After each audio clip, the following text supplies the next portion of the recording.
আসসালামু আলাইকুম প্রিয় ভিউয়ার্স, কেমন আছেন? আশা করি সবাই ভালো আছেন। খেজুর বাগানে আসার পরে আজকে একটা ঘটনা মনে পড়ল।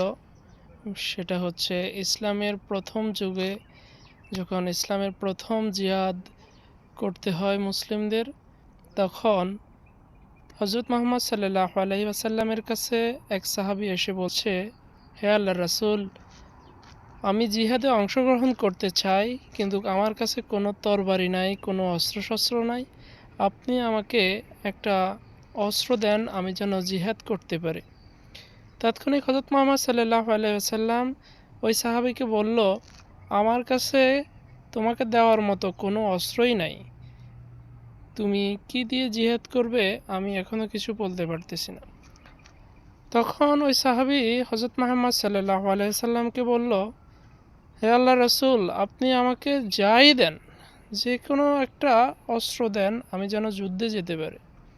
তখন আল্লাহ রসুল হজরত মুহাম্মদ সাল্লাল্লাহু আলাইহি সাল্লাম ওই সাহাবীকে একটা খেজুরের ডাল দিয়ে বলল, এই নাও তোমার অস্ত্র।